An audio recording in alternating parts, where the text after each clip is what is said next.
The Lurking Fear. By H. P. Lovecraft. Part 1. The Shadow on the Chimney.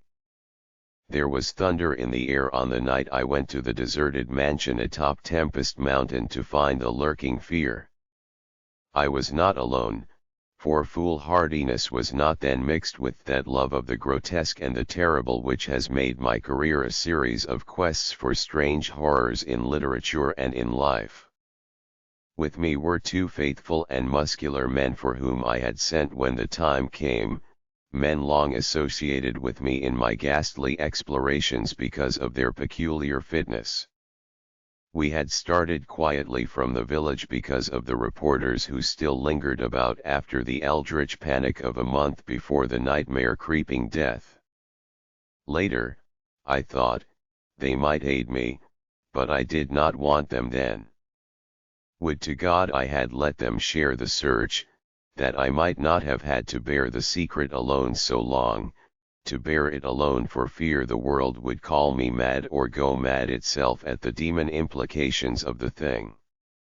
Now that I am telling it anyway, lest the brooding make me a maniac, I wish I had never concealed it. For I, and I only, know what manner of fear lurked on that spectral and desolate mountain. In a small motor car we covered the miles of primeval forest and hill until the wooded ascent checked it. The country bore an aspect more than usually sinister as we viewed it by night and without the accustomed crowds of investigators, so that we were often tempted to use the acetylene headlights despite the attention it might attract. It was not a wholesome landscape after dark, and I believe I would have noticed its morbidity even had I been ignorant of the terror that stalked there.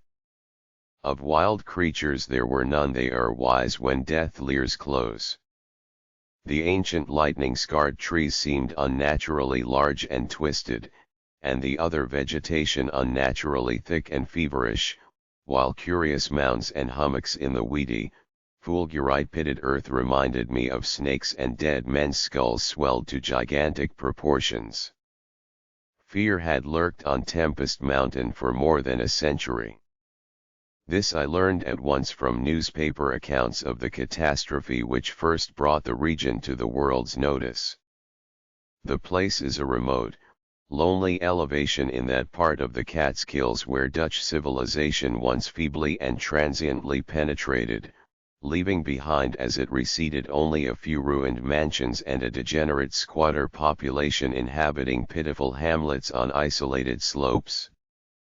Normal beings seldom visited the locality till the state police were formed, and even now only infrequent troopers patrol it. The fear, however, is an old tradition throughout the neighboring villages, since it is a prime topic in the simple discourse of the poor mongrels who sometimes leave their valleys to trade hand-woven baskets for such primitive necessities as they can not shoot, raise, or make. The lurking fear dwelt in the shunned and deserted Martin's mansion, which crowned the high but gradual eminence whose liability to frequent thunderstorms gave it the name of Tempest Mountain. For over 100 years the antique, grove-circled stone house had been the subject of stories incredibly wild and monstrously hideous, stories of a silent colossal creeping death which stalked abroad in summer. With whimpering insistence the squatters told tales of a demon which seized lone wayfarers after dark, either carrying them off or leaving them in a frightful state of gnawed dismemberment, while sometimes they whispered of blood trails toward the distant mansion. Some said the thunder called the lurking fear out of its habitation, while others said the thunder was its voice. No one outside the backwoods had believed these varying and conflicting stories, with their incoherent, extravagant descriptions of the half-glimpsed fiend, yet not a farmer or villager doubted that the Martins' mansion was ghoulishly haunted. Local history forbade such a doubt, although no ghostly evidence was ever found by such investigators as had visited the building after some especially vivid tales of the squatters. Grandmothers told strange myths of the Martins' specter, myths concerning the Martins family itself, its queer hereditary dissimilarity of eyes, its long, unnatural annals, and the murder which had cursed it. The terror which brought me to the scene was a sudden and portentous confirmation of the mountaineers' wildest legends. One summer night, after a thunderstorm of unprecedented violence, the countryside was aroused by a squatter stampede which no mere delusion could create. The pitiful throngs of natives shrieked and whined of the unimaginable horror which had descended upon them, and they were not doubted. They had not seen it, but had heard such cries from one of their hamlets that they knew a creeping death had come. In the morning citizens and state troopers followed the shuddering mountaineers to the place where they said the death had come. Death was indeed there. The ground under one of the squatters' villages had caved in after a lightning stroke, destroying several of the malodorous shanties, but upon this property damage was superimposed an organic devastation which paled it to insignificance. Of a possible 75 natives who had inhabited this spot, not one living specimen was visible. The disordered earth was covered with blood and human debris bespeaking too vividly the ravages of demon teeth and talons, yet no visible trail led away from the carnage. That some hideous animal must be the cause, everyone quickly agreed, nor did any tongue now revive the charge that such cryptic deaths formed merely the sordid murders common in decadent communities. That charge was revived only when about 25 of the estimated population were found missing from the dead, and even then it was hard to explain the murder of 50 by half that number. But the fact remained that on a summer night a bolt had come out of the heavens and left a dead village whose corpses were horribly mangled, chewed, and clawed. The excited countryside immediately connected the horror with the haunted Martins' mansion, though the localities were over 3 miles apart. The troopers were more skeptical, including the mansion only casually in their investigations, and dropping it altogether when they found it thoroughly deserted.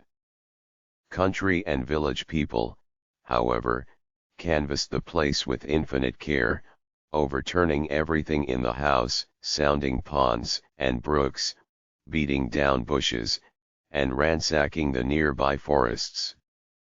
All was in vain. The death that had come had left no trace save destruction itself. By the second day of the search the affair was fully treated by the newspapers, whose reporters overran Tempest Mountain. They described it in much detail, and with many interviews to elucidate the horror's history as told by local grandams. I followed the accounts languidly at first, for I am a connoisseur in horrors, but after a week I detected an atmosphere which stirred me oddly, so that on August 5, 1921, I registered among the reporters who crowded the hotel at Lefferts Corners, nearest village to Tempest Mountain and acknowledged headquarters of the searchers. 3 weeks more, and the dispersal of the reporters left me free to begin a terrible exploration based on the minute inquiries and surveying with which I had meanwhile busied myself. So on this summer night, while distant thunder rumbled, I left a silent motor car and tramped with 2 armed companions up the last mound-covered reaches of Tempest Mountain, casting the beams of an electric torch on the spectral gray walls that began to appear through the giant oaks ahead. In this morbid night solitude and feeble shifting illumination, the vast box-like pile displayed obscure hints of terror which day could not uncover, yet I did not hesitate, since I had come with fierce resolution to test an idea. I believed that the thunder called the death demon out of some fearsome secret place, and be that demon solid entity or vaporous pestilence, I meant to see it. I had thoroughly searched the ruin before, hence knew my plan well, choosing as the seat of my vigil the old room of Jan Martens, whose murder looms so great in the rural legends. I felt subtly that the apartment of this ancient victim was best for my purposes. The chamber, measuring about 20 feet square, contained like the other rooms some rubbish which had once been furniture. It lay on the second story, on the southeast corner of the house, and had an immense east window and narrow south window, both devoid of panes or shutters. Opposite the large window was an enormous Dutch fireplace with scriptural tiles representing the prodigal son, and opposite the narrow window was a spacious bed built into the wall. As the tree-muffled thunder grew louder, I arranged my plan's details. First I fastened side by side on the ledge of the large window 3 rope ladders which I had brought with me. I knew they reached a suitable spot on the grass outside, for I had tested them. Then the 3 of us dragged from another room a wide 4-poster bedstead, crowding it laterally against the window. Having strewn it with fir boughs, all now rested on it with drawn automatics, 2 relaxing while the third watched. From whatever direction the demon might come, our potential escape was provided. If it came from within the house, we had the window ladders; if from outside, the door and the stairs. We did not think, judging from precedent, that it would pursue us far even at worst. I watched from midnight to 1 o'clock, when in spite of the sinister house, the unprotected window, and the approaching thunder and lightning, I felt singularly drowsy. I was between my 2 companions, George Bennet being toward the window and William Toby toward the fireplace. Bennet was asleep, having apparently felt the same anomalous drowsiness which affected me, so I designated Toby for the next watch, although even he was nodding. It is curious how intently I had been watching that fireplace. The increasing thunder must have affected my dreams, for in the brief time I slept there came to me apocalyptic visions. Once I partly awaked, probably because the sleeper toward the window had restlessly flung an arm across my chest. I was not sufficiently awake to see whether Toby was attending to his duties as sentinel, but felt a distinct anxiety on that score. Never before had the presence of evil so poignantly oppressed me. Later I must have dropped asleep again, for it was out of a phantasmal chaos that my mind leaped when the night grew hideous with shrieks beyond anything in my former experience or imagination. In that shrieking the inmost soul of human fear and agony clawed hopelessly and insanely at the ebony gates of oblivion. I awoke to red madness and the mockery of diabolism, as farther and farther down inconceivable vistas that phobic and crystalline anguish retreated and reverberated. There was no light, but I knew from the empty space at my right that Toby was gone, God alone knew whither. Across my chest still lay the heavy arm of the sleeper at my left. Then came the devastating stroke of lightning which shook the whole mountain, lit the darkest crypts of the hoary grove, and splintered the patriarch of the twisted trees. In the demon flash of a monstrous fireball the sleeper started up suddenly, while the glare from beyond the window threw his shadow vividly upon the chimney above the fireplace, from which my eyes had never strayed. That I am still alive and sane, is a marvel I cannot fathom. I cannot fathom it, for the shadow on that chimney was not that of George Bennet or of any other human creature, but a blasphemous abnormality from hell's nethermost craters, a nameless, shapeless abomination which no mind could fully grasp and no pen even partly describe. In another second I was alone in the accursed mansion, shivering and gibbering. George Bennet and William Toby had left no trace, not even of a struggle. They were never heard of again. Part 2: A Passer in the Storm. 4 days after that hideous experience in the forest-swathed mansion, I lay nervously exhausted in my hotel room at Lefferts Corners.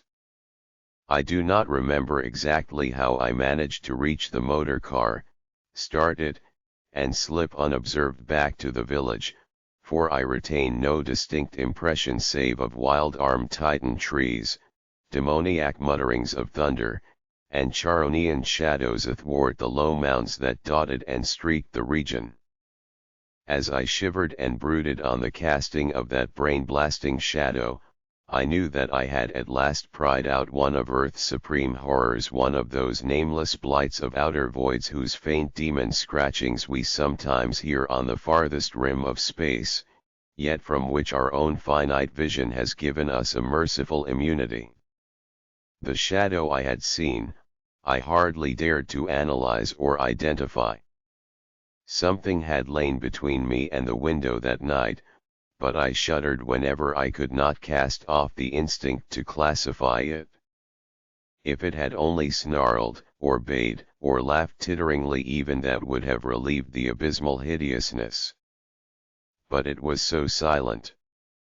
It had rested a heavy arm or foreleg on my chest. Obviously it was organic, or had once been organic. Jan Martens, whose room I had invaded, was buried in the graveyard near the mansion.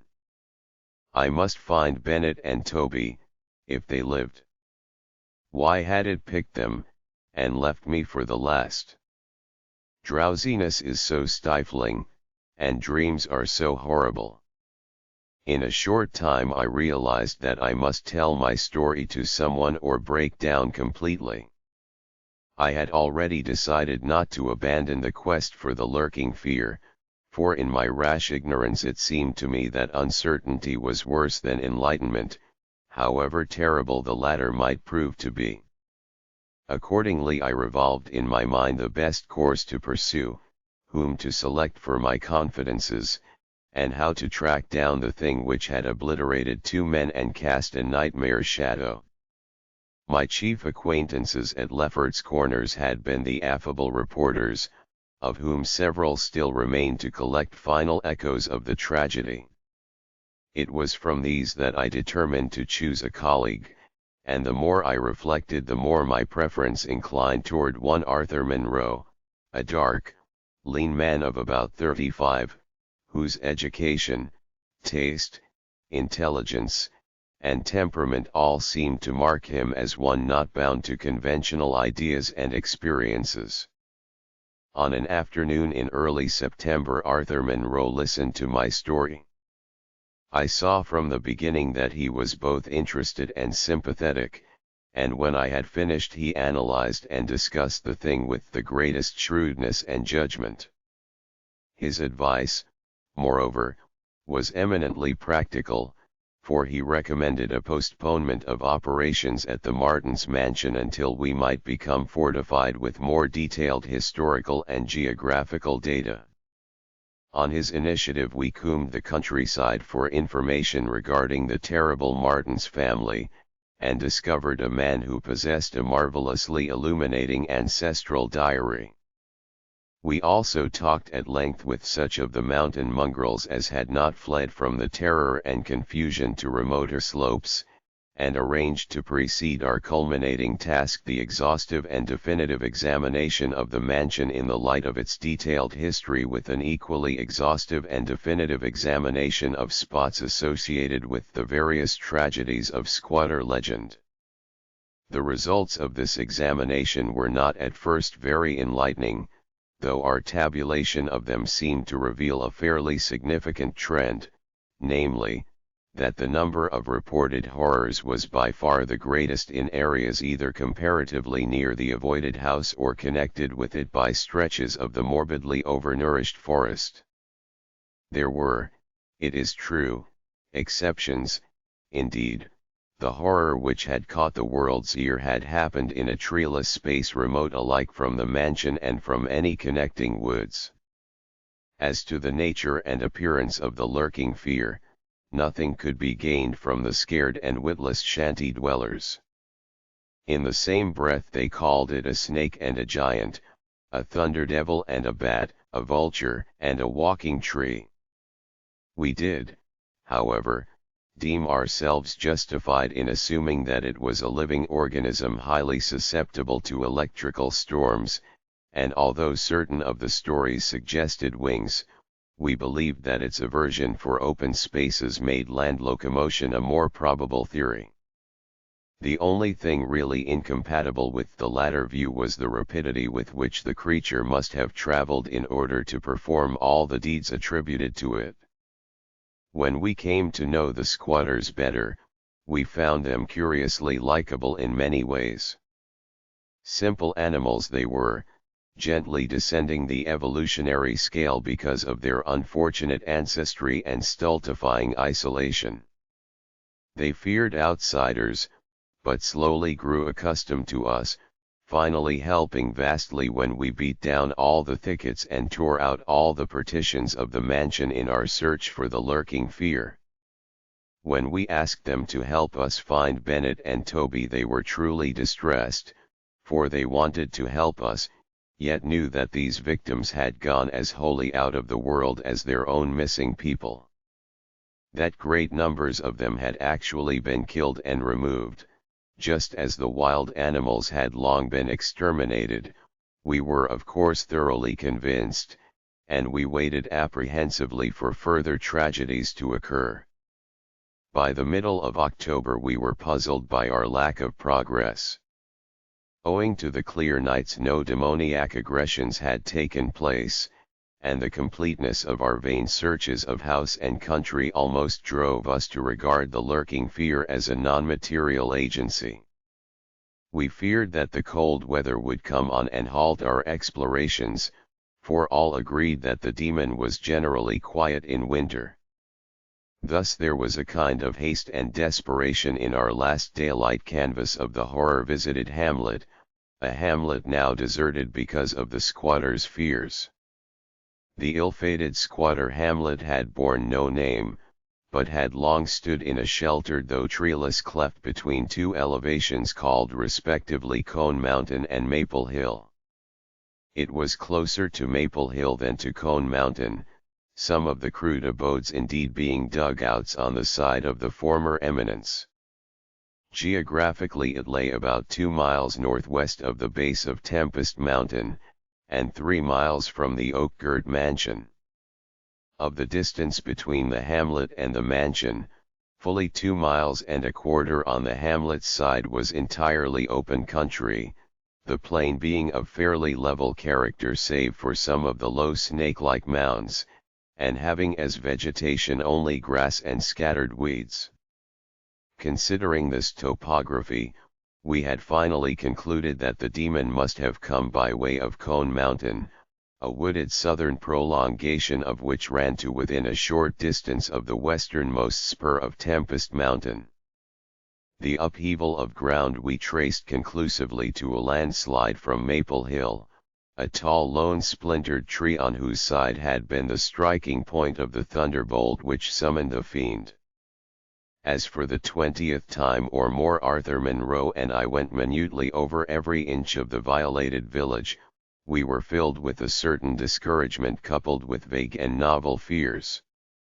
It was acutely uncanny, even when frightful and uncanny things were common, to encounter so blankly clueless a scene after such overwhelming occurrences, and we moved about beneath the leaden, darkening sky with that tragic directionless zeal which results from a combined sense of futility and necessity of action. Our care was gravely minute, every cottage was again entered, every hillside dug out again searched for bodies, every thorny foot of adjacent slope again scanned for dens and caves, but all without result. And yet, as I have said, vague new fears hovered menacingly over us, as if giant bat-winged griffins squatted invisibly on the mountain tops and leered with abaddon eyes that had looked on transcosmic gulfs.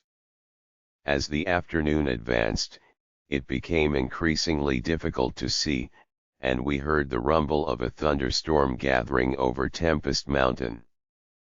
This sound in such a locality naturally stirred us, though less than it would have done at night. As it was, we hoped desperately that the storm would last until well after dark, and with that hope turned from our aimless hillside searching toward the nearest inhabited hamlet to gather a body of squatters as helpers in the investigation. Timid as they were, a few of the younger men were sufficiently inspired by our protective leadership to promise such help. We had hardly more than turned, however, when there descended such a blinding sheet of torrential rain that shelter became imperative. The extreme, almost nocturnal darkness of the sky caused us to stumble sadly, but guided by the frequent flashes of lightning and by our minute knowledge of the hamlet we soon reached the least porous cabin of the lot, an heterogeneous combination of logs and boards whose still existing door and single tiny window both faced Maple Hill. Barring the door after us against the fury of the wind and rain, we put in place the crude window shutter which our frequent searches had taught us where to find. It was dismal sitting there on rickety boxes in the pitchy darkness, but we smoked pipes and occasionally flashed our pocket lamps about. Now and then we could see the lightning through cracks in the wall. The afternoon was so incredibly dark that each flash was extremely vivid. The stormy vigil reminded me shudderingly of my ghastly night on Tempest Mountain. My mind turned to that odd question which had kept recurring ever since the nightmare thing had happened, and again I wondered why the demon, approaching the three watchers either from the window or the interior, had begun with the men on each side and left the middle man till the last, when the Titan fireball had scared it away. Why had it not taken its victims in natural order, with myself second, from whichever direction it had approached? With what manner of far-reaching tentacles did it prey? Or did it know that I was the leader, and save me for a fate worse than that of my companions? In the midst of these reflections, as if dramatically arranged to intensify them, there fell nearby a terrific bolt of lightning followed by the sound of sliding earth. At the same time the wolfish wind rose to demoniac crescendos of ululation. We were sure that the lone tree on Maple Hill had been struck again, and Monroe rose from his box and went to the tiny window to ascertain the damage. When he took down the shutter the wind and rain howled deafeningly in, so that I could not hear what he said, but I waited while he leaned out and tried to fathom nature's pandemonium. Gradually a calming of the wind and dispersal of the unusual darkness told of the storm's passing. I had hoped it would last into the night to help our quest, but a furtive sunbeam from a knothole behind me removed the likelihood of such a thing. Suggesting to Monroe that we had better get some light even if more showers came, I unbarred and opened the crude door. The ground outside was a singular mass of mud and pools, with fresh heaps of earth from the slight landslide, but I saw nothing to justify the interest which kept my companion silently leaning out the window. Crossing to where he leaned, I touched his shoulder, but he did not move. Then, as I playfully shook him and turned him around, I felt the strangling tendrils of a cancerous horror whose roots reached into illimitable pasts and fathomless abysms of the night that broods beyond time. For Arthur Monroe was dead. And on what remained of his chewed and gouged head there was no longer a face. Part 3. What the red glare meant. On the tempest-racked night of November 8, 1921, with a lantern which cast charnel shadows, I stood digging alone and idiotically in the grave of Jan Martens. I had begun to dig in the afternoon, because a thunderstorm was brewing, and now that it was dark and the storm had burst above the maniacally thick foliage I was glad. I believe that my mind was partly unhinged by events since August 5, the demon shadow in the mansion, the general strain and disappointment, and the thing that occurred at the hamlet in an October storm.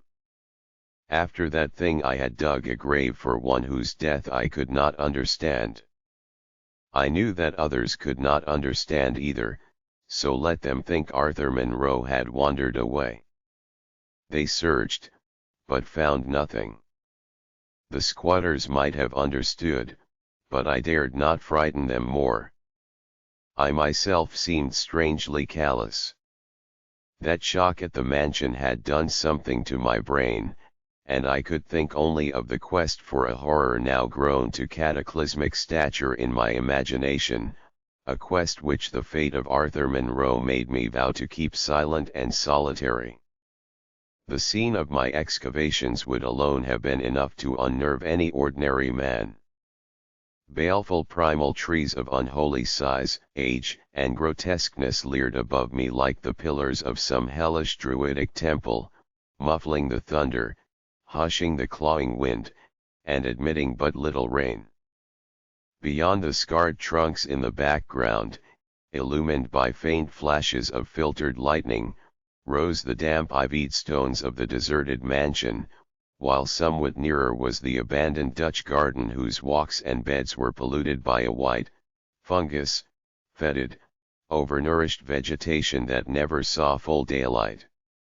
And nearest of all was the graveyard, where deformed trees tossed insane branches as their roots displaced unhallowed slabs and sucked venom from what lay below. Now and then, beneath the brown pall of leaves that rotted and festered in the antediluvian forest darkness, I could trace the sinister outlines of some of these low mounds which characterized the lightning-pierced region. History had led me to this archaic grave. History, indeed, was all I had after everything else ended in mocking Satanism. I now believed that the lurking fear was no material thing, but a wolf-fanged ghost that rode the midnight lightning. And I believed, because of the masses of local tradition I had unearthed in my search with Arthur Monroe, that the ghost was that of Jan Martens, who died in 1762. That is why I was digging idiotically in his grave.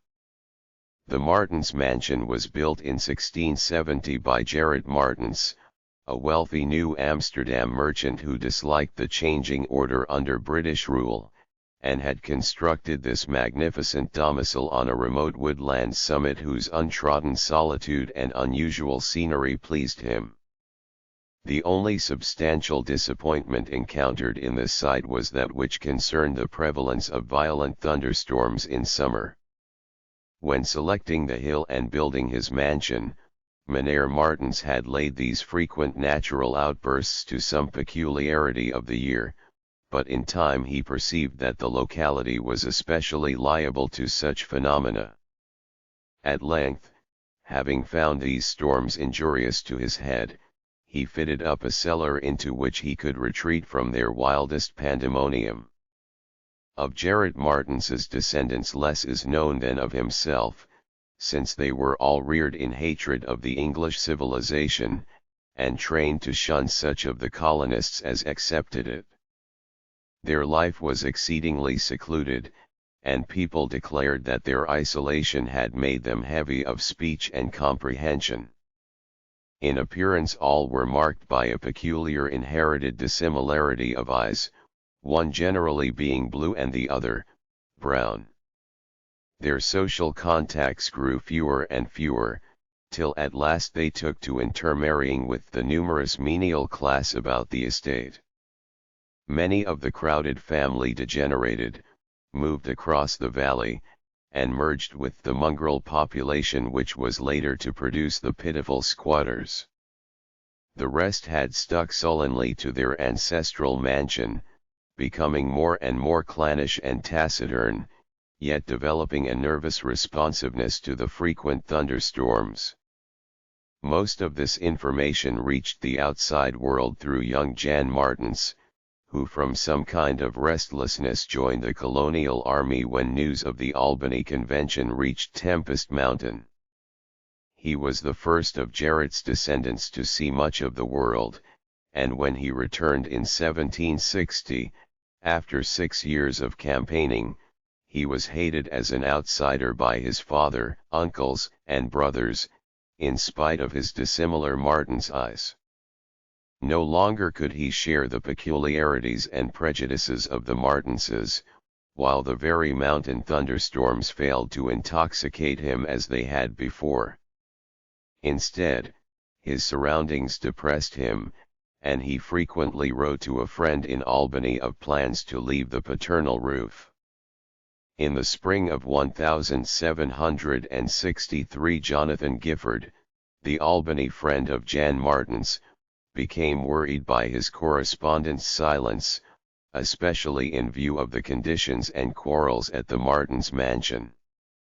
Determined to visit Jan in person, he went into the mountains on horseback.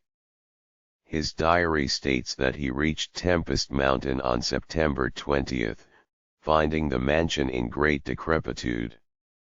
The sullen, odd-eyed Martinses, whose unclean animal aspect shocked him, told him in broken gutturals that Jan was dead. He had, they insisted, been struck by lightning the autumn before, and now lay buried behind the neglected sunken gardens. They showed the visitor the grave, barren, and devoid of markers. Something in the Martinses' manner gave Gifford a feeling of repulsion and suspicion, and a week later he returned with spade and mattock to explore the sepulchral spot.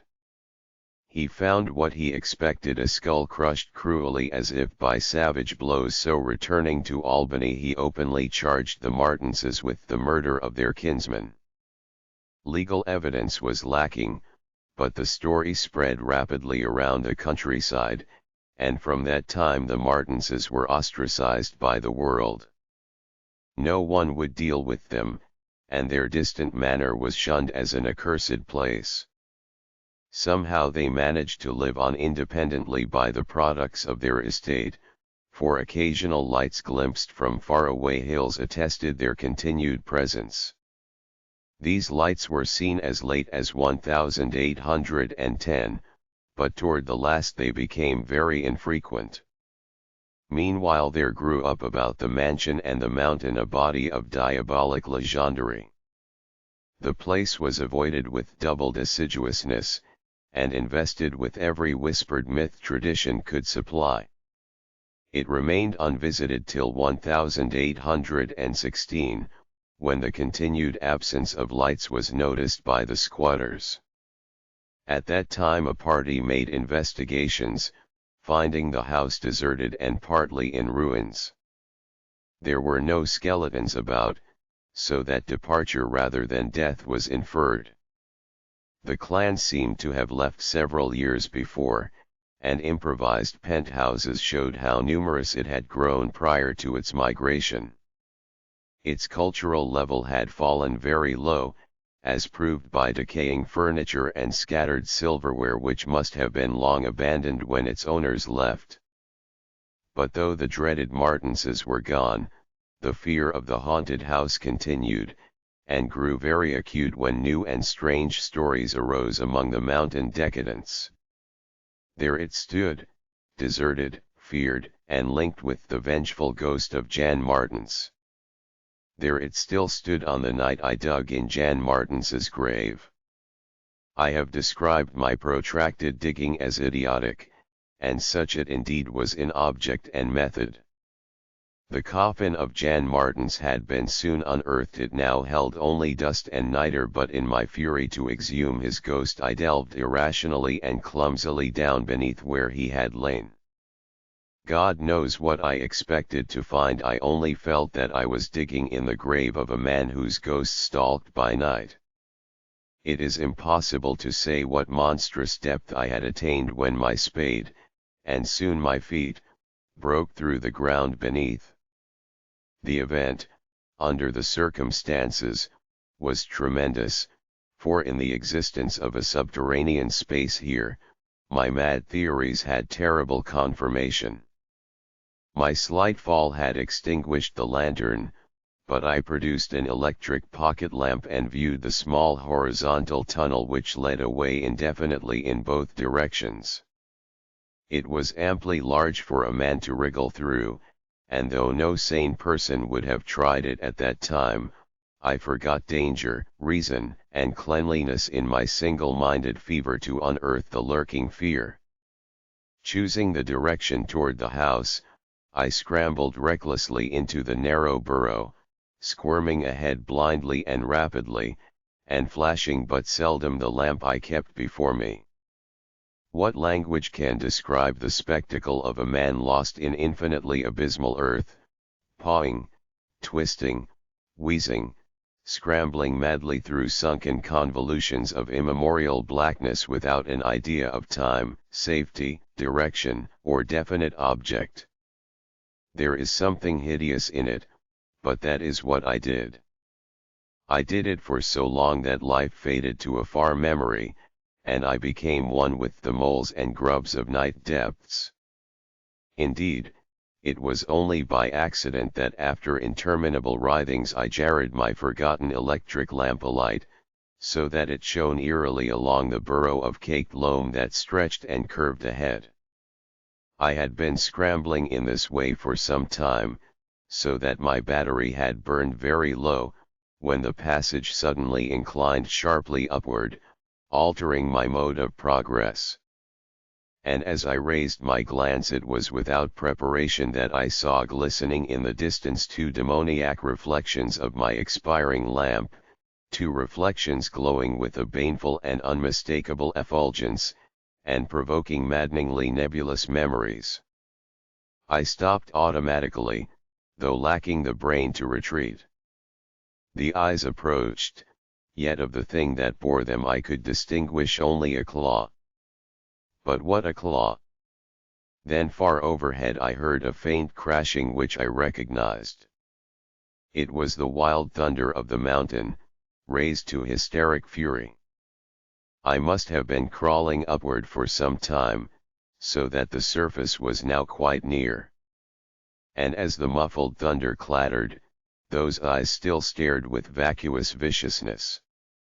Thank God I did not then know what it was, else I should have died. But I was saved by the very thunder that had summoned it, for after a hideous wait there burst from the unseen outside sky one of those frequent mountain-ward bolts whose aftermath I had noticed here and there as gashes of disturbed earth and fulgurites of various sizes. With cyclopean rage it tore through the soil above that damnable pit, blinding and deafening me, yet not wholly reducing me to a coma. In the chaos of sliding, shifting earth I clawed and floundered helplessly till the rain on my head steadied me and I saw that I had come to the surface in a familiar spot, a steep unforested place on the southwest slope of the mountain.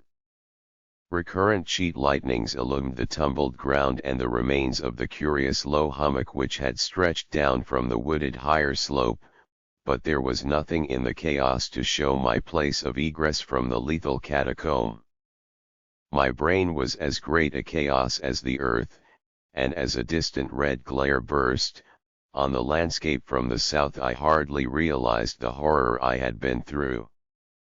But when 2 days later the squatters told me what the red glare meant, I felt more horror than that which the mold burrow and the claw and eyes had given, more horror because of the overwhelming implications. In a hamlet 20 miles away an orgy of fear had followed the bolt which brought me above ground, and a nameless thing had dropped from an overhanging tree into a weak-roofed cabin. It had done a deed, but the squatters had fired the cabin in frenzy before it could escape. It had been doing that deed at the very moment the earth caved in on the thing with the claw and eyes. Part 4. The horror in the eyes.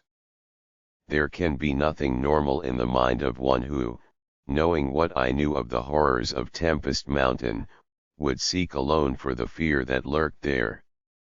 That at least 2 of the fear's embodiments were destroyed, formed but a slight guarantee of mental and physical safety in this Acheron of multiform diabolism, Yet I continued my quest with even greater zeal as events and revelations became more monstrous.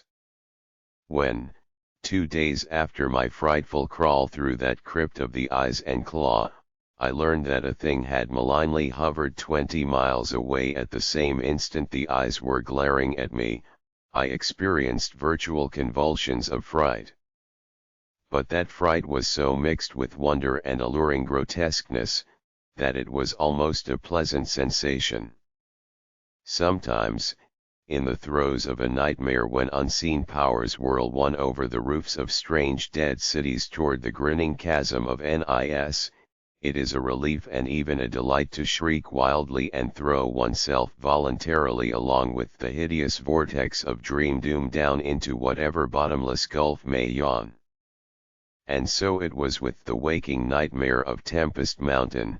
The discovery that 2 monsters had haunted the spot gave me ultimately a mad craving to plunge into the very earth of the accursed region, and with bare hands dig out the death that leered from every inch of the poisonous soil. As soon as possible I visited the grave of Jan Martens and dug vainly where I had dug before. Some extensive cave-in had obliterated all trace of the underground passage, while the rain had washed so much earth back into the excavation that I could not tell how deeply I had dug that other day. I likewise made a difficult trip to the distant hamlet where the death creature had been burnt, and was little repaid for my trouble. In the ashes of the fateful cabin I found several bones, but apparently none of the monsters. The squatters said the thing had had only one victim, but in this I judged them inaccurate, since besides the complete skull of a human being, there was another bony fragment which seemed certainly to have belonged to a human skull at some time. Though the rapid drop of the monster had been seen, no one could say just what the creature was like. Those who had glimpsed it called it simply a devil. Examining the great tree where it had lurked, I could discern no distinctive marks. I tried to find some trail into the Black Forest, but on this occasion could not stand the sight of those morbidly large boles, or of those vast serpent-like roots that twisted so malevolently before they sank into the earth. My next step was to re-examine with microscopic care the deserted hamlet where death had come most abundantly, and where Arthur Monroe had seen something he never lived to describe.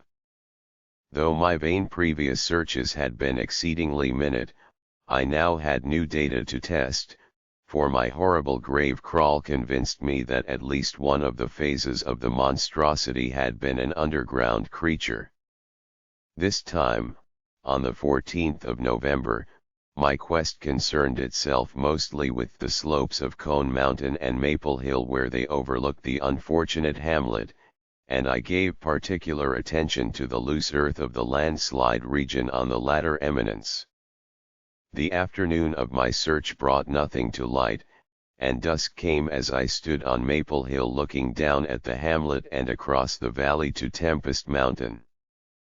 There had been a gorgeous sunset, and now the moon came up, nearly full and shedding a silver flood over the plain, the distant mountainside, and the curious low mounds that rose here and there.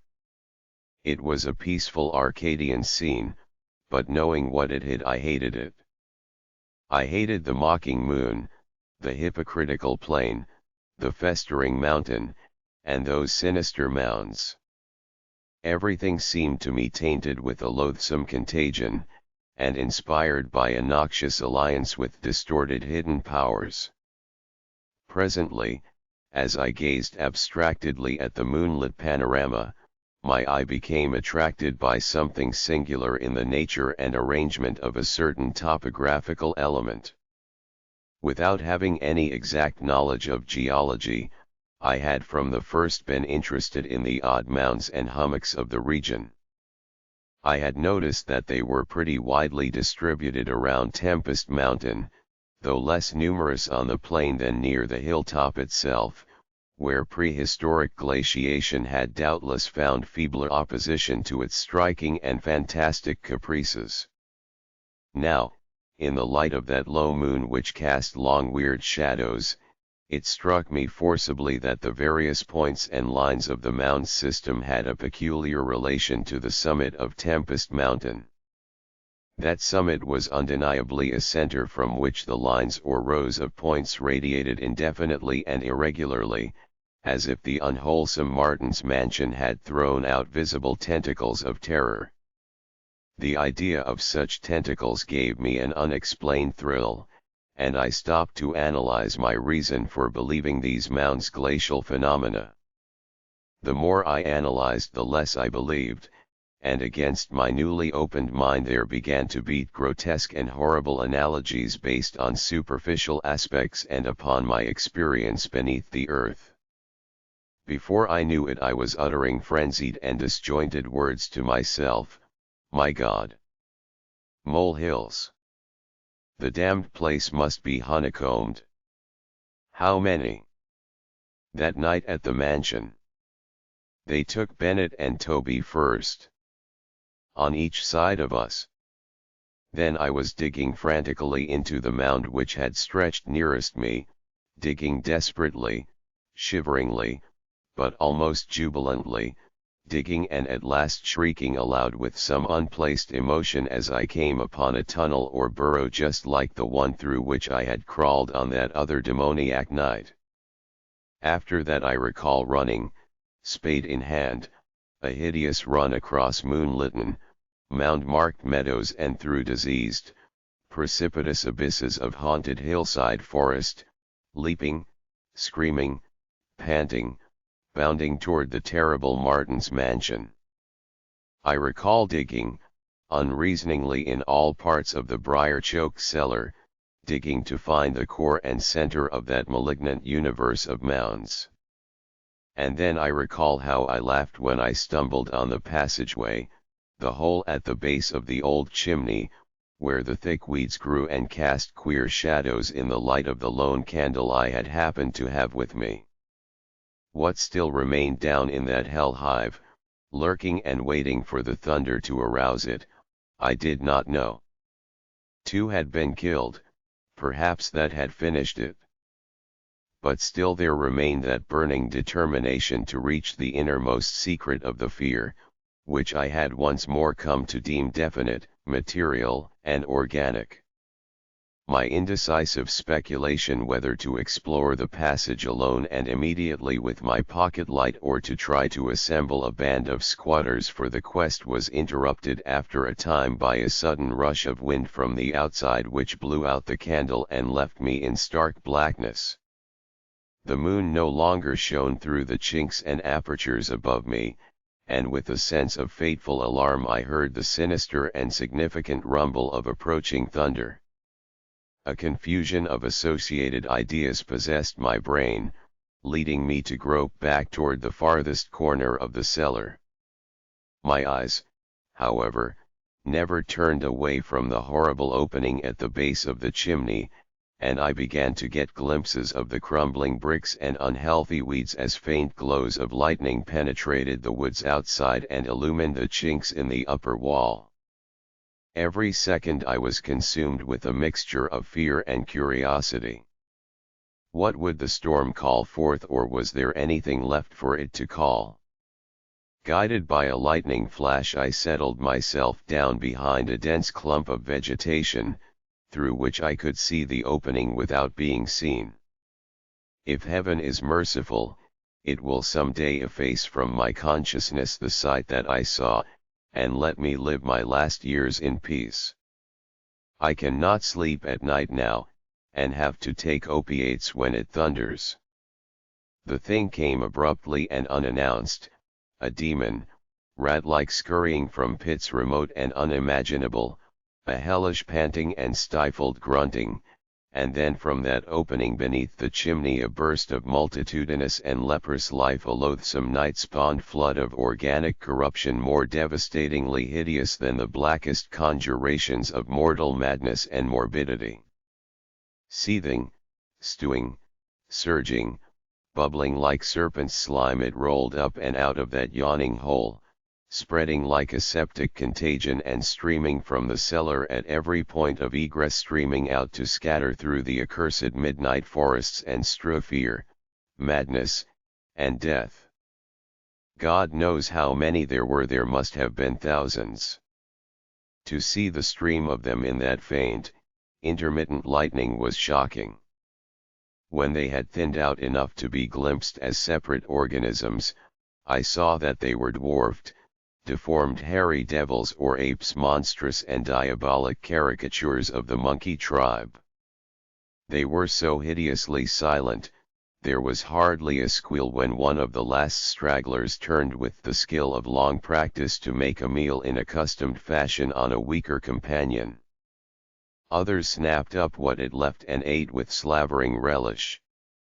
Then, in spite of my days of fright and disgust, my morbid curiosity triumphed, and as the last of the monstrosities oozed up alone from that nether world of unknown nightmare, I drew my automatic pistol and shot it under cover of the thunder. Shrieking, slithering, torrential shadows of raw viscous madness chasing one another through endless, ensanguined corridors of purple fulgurous sky. Formless phantasms and kaleidoscopic mutations of a ghoulish, remembered scene, forests of monstrous overnourished oaks with serpent roots twisting and sucking unamable juices from an earth verminous with millions of cannibal devils, mound-like tentacles groping from underground nuclei of polypose perversion. Insane lightning over malignant ivied walls and demon arcades choked with fungus vegetation. Heaven be thanked for the instinct which led me unconscious to places where men dwell, to the peaceful village that slept under the calm stars of clearing skies.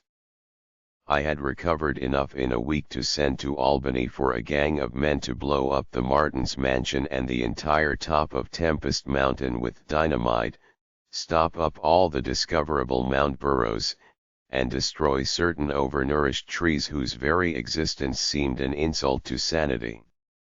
I could sleep a little after they had done this, but true rest will never come as long as I remember that nameless secret of the lurking fear.